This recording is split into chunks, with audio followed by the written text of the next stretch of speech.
বড় লোকদের স্টুডেন্টদের যখন পরীক্ষা বাজে হয়। মম, আমার এক্সামটা ঠিক মতো লিখতে পারিনি, জানি না কি করব, আমার কিছু ভালো লাগছে না।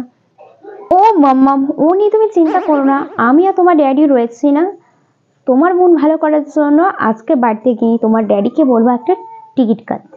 আমরা কিন্তু নেক্সট মান্থে তোমার মন ভালো করার জন্য কিন্তু গ্যাংটক যাচ্ছি, ঠিক আছে? সেটা কিন্তু তুমি মাথায় রাখো। তো এই নিয়ে কিন্তু তুমি কোনো চিন্তা করো না। এবার এক্সাম ভালো হয়নি তো কি আছে, নেক্সট টাইম কিন্তু অবশ্যই ট্রাই করবে, ঠিক আছে মা? সত্যি বলছো মা? সত্যি?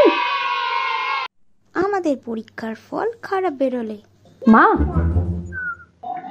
যা বলো তাড়াতাড়ি বল, আমার অনেক কাজ আছে।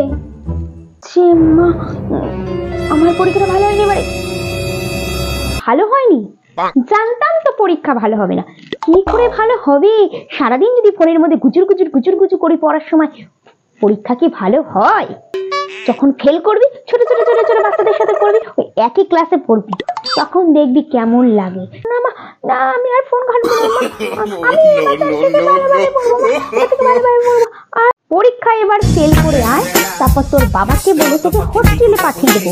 তারপর বেশি করে ফোন ঘাটবি, বেশি বেশি করে ফোন ঘাটা না, এক বিয়ে বা কেমন লাগে মজা।